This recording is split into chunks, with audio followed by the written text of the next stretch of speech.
tarde. Presidente, eu queria fazer um agradecimento ao senhor que trouxe esse projeto à pauta, o vereador Caleb Garbim, que foi o relator, muito obrigado.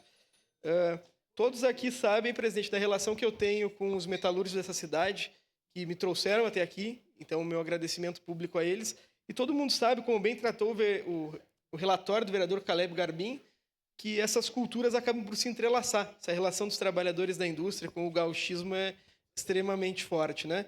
E no último período, presidente, acabaram por lançar, junto do sindicato da categoria, a Cavalgada dos Metalúrgicos, que ocorre anualmente no mês Farroupilha, e nesse ano ocorrerá no dia 27 de setembro de 2025. Então fica o convite a todos e todas, comemorando os 190 anos da Revolução Farroupilha e promovendo o gauchismo e a importância da metalurgia na nossa cidade.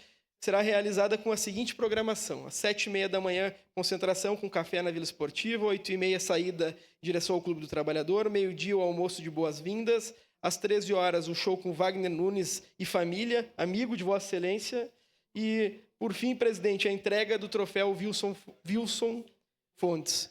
Meu agradecimento a todos que puderem votar sim nessa proposta. Tenho certeza que é de suma importância para a categoria que eu tanto busco representar e orgulhosamente tenho tamanha proximidade. Sei que muitos aqui são adeptos de cavalgada, sei que o vereador José D'Ambrosio já participou da nossa cavalgada dos metalúrgicos, sei que o vereador Bortola participa de cavalgadas, então estão todos convidados para serem muito bem recebidos na nossa sede e também comemorarem essa importante data para os trabalhadores e também para toda a comunidade gaúcha da nossa cidade. Obrigado, presidente. Pois não.